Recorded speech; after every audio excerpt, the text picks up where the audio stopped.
I see live. And there we go. We're live. What's up? How y'all doing? Great. Christian and Hannah from Grouplove. What up? You. Sorry, the screen doesn't look so hot because I smashed my phone and now everything looks like we're just like in angelic lighting all the time. I think that you should have this lighting follow you around. I think this should be a permanent thing. It does. All right. You look great. Quarantine is serving you well.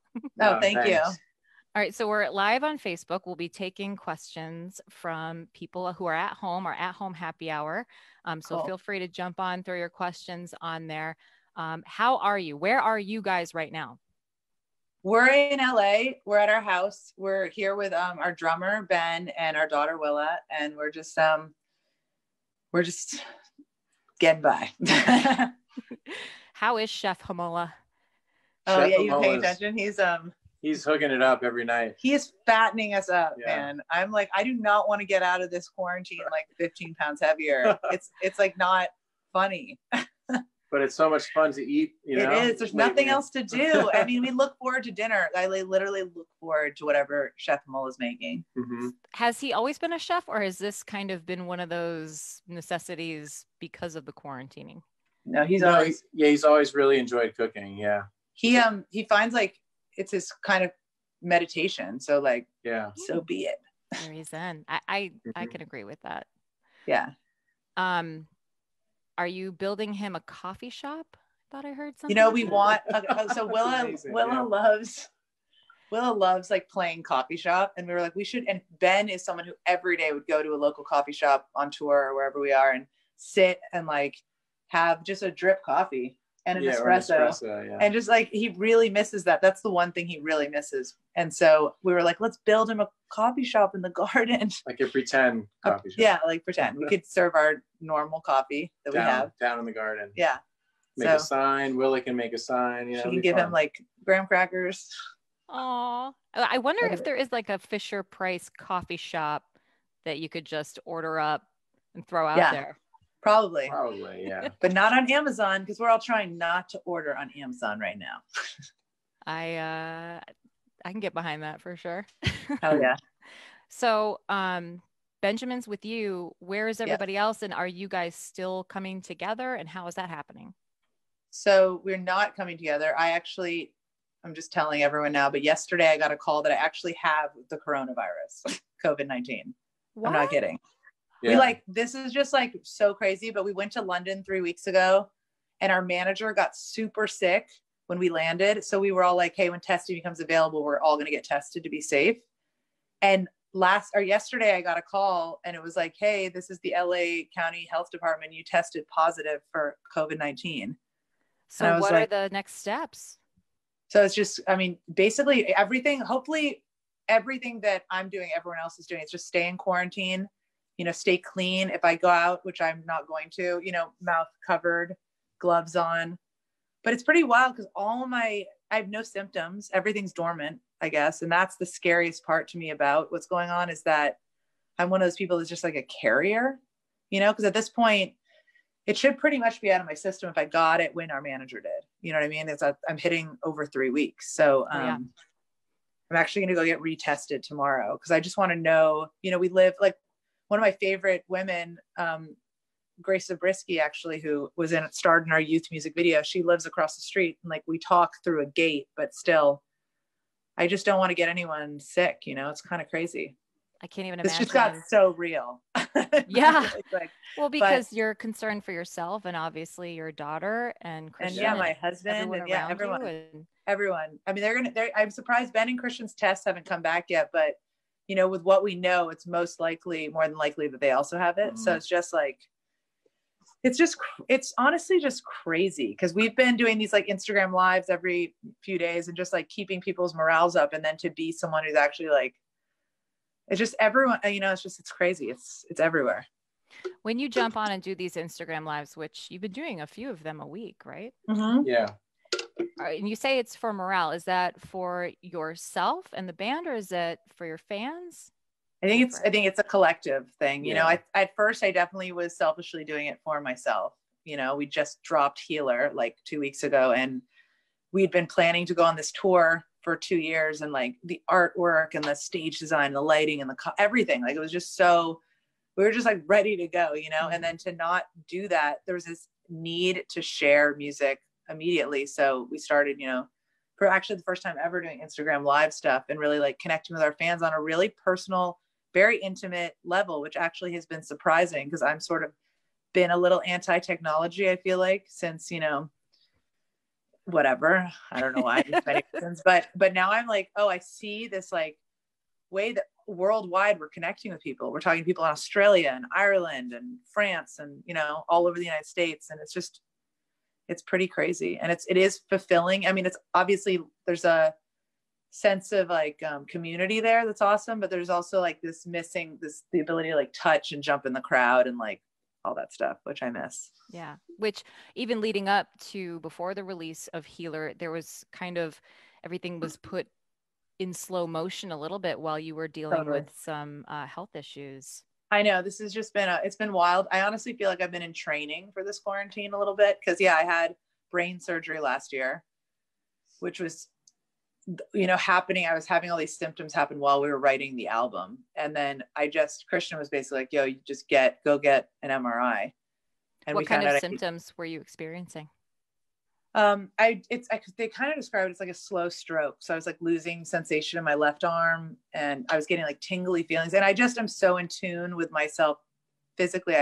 I knew something was off. And I was like, this isn't tired. And this isn't like, this is beyond that. And I'm really glad I listened to myself because I was right. Wow. You look amazing. You sound amazing. Thank you. We're just so grateful for your band because it seems like you're just this beacon of positivity and sunshine always. So especially in times like this, it's like, how did Grouplove release the perfect album at the perfect time? It's a crazy feeling. It is very weird how that happened, especially a lot of the lyrics now like pertain to the things that are going on now in such a new way. It's like they have such new meaning now, and it's just like really strange. The song we were just talking about this, the songs feel like so much more relevant every day. Like Deleter, if you just read the lyrics as if it's like a poem, it's just bizarre how like relevant everything is. And you know, when we wrote it, it felt that way, and now it just doesn't even. You know, that's a big reason we don't actually talk about the meaning of our songs, is because had we described Deleter in the moment, like 2 years ago when it was written, it just wouldn't have the same pertinence. The song is now like taken on a whole new message, and it's wild. Well, I feel like that just is such a great example of how strong your songwriting is that it translates to every scenario. And thank you. That's so dope. So we've got some questions from Facebook Live coming in. I know Terrence Isbell, hey buddy, he wants to know, will we get a quarantine themed song on the next album? You know what? We actually have been writing a lot, and the songs, I sent Sean, our old bass player, songs. I was like, I feel like he'd love this. And he said he like saw the title, and I think it was called what? Like Fall Apart Together. Yeah, Fall Apart Together. And he put on his kettle and like was just like, oh, I don't want to listen to this. Like, it sounds so depressing. And he put it on. It's just like a straight positive rock song. And it's like, so a quarantine song, I don't think we're I honestly have to say, I don't want to get out of this quarantine and just read like movies about the quarantine and like songs about the quarantine and artwork. I never want to hear Corona, COVID-19, quarantine. I just want to like go into a new spot. You know what I mean? Unless it's a beer you're handing me, I want none of it. Exactly. Oh man. Thank you. So what have you guys been doing with all this time? Are you writing a lot? Are you watching anything? Lauren, like as parents all this time, I'm like, I talk to people and they're like reorganizing their houses or whatever. They're like, you know, getting bikini bodies. And I'm like, dude, we are barely like keeping it together. We have a wild 4-year-old and we're promoting this album, you know, and like, between that and like Ben's cooking. Well, we do play board games at night, which is a really like fun way to unwind and get away from like the TV and the phone and all that. And then we write music and we just started writing last week, which has been nice. But before that, we have been watching a lot of TV and Just eating way too much bread, you know, like stuff that you do when you need comfort. Just any comfort. Tiger King? We watched the first episode. Honestly, and that's we watched the first one. And then I started like reading stuff and I was like, ooh, I think I need like a rom-com. It's definitely, it's like, I don't know where it came from. It's definitely served its purpose of being the... No, I know. It's always going to be quarantine. It's going to be... Maybe we have to watch that. We do, but it's always going to be like the first chapter of the quarantine, Tiger King. Yeah. I feel like that might be the first 6 chapters. I know. So do you have any big plans? Obviously, there's going to be a tour because it's kind of bittersweet that we would be seeing you here in Chicago in just a couple of days. I know. It's wild, actually. That's why we don't pay attention to the day. Because like I get these texts that are like, I had tickets for you in Chicago like tomorrow night. Or I'm like, I was on my way to Santa Cruz. I would be on my way to Santa Cruz, you know, just things like that. And I'm like, ooh, it's hard here. We'll see you soon.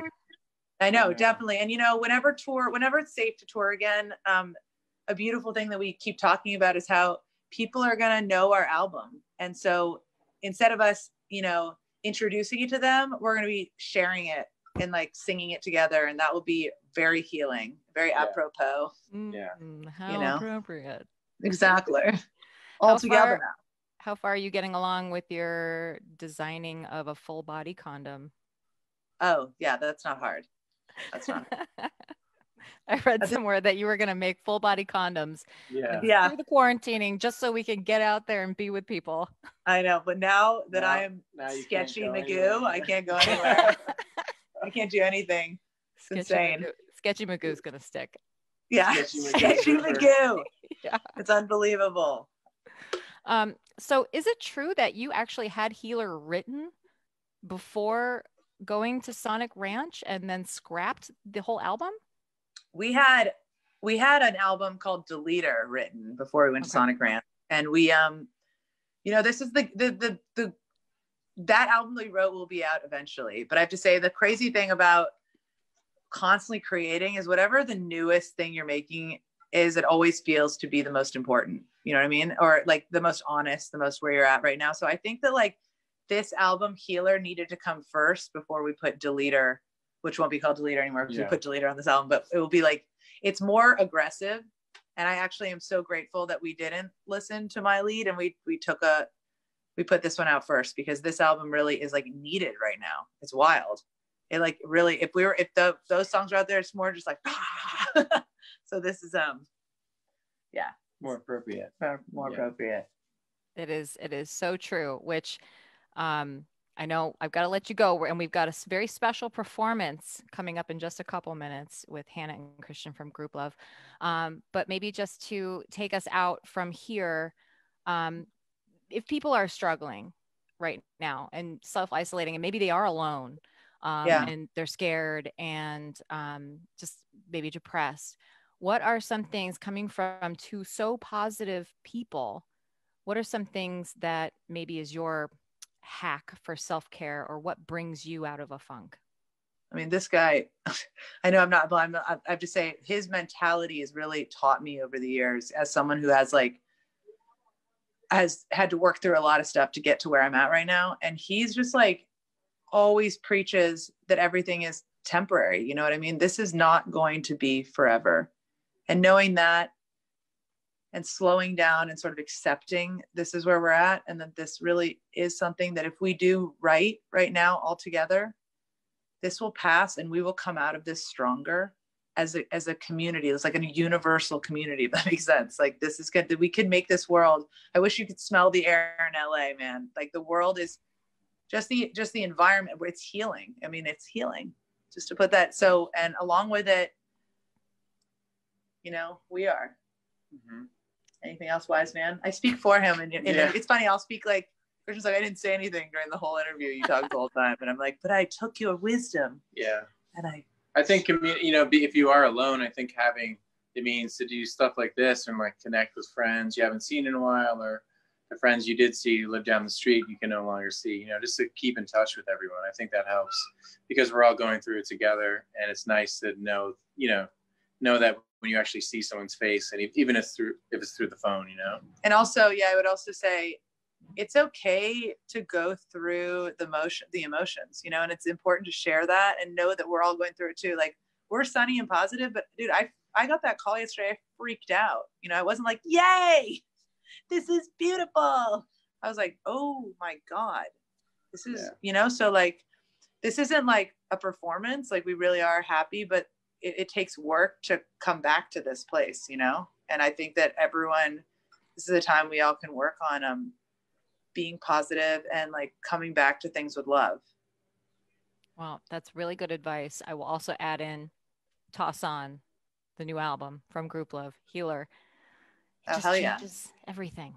Well, that's so cool. Hannah and Christian, we're sending you all the best, good vibes to stay healthy and stay strong out there. Thank you. And we cannot wait to see you guys back here in Chicago soon.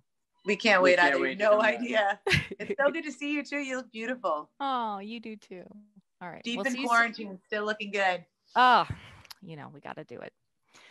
Thank you again. And coming up in just a few minutes, a very special performance with Hannah and Christian from Grouplove. Love you guys. Love you too. Bye.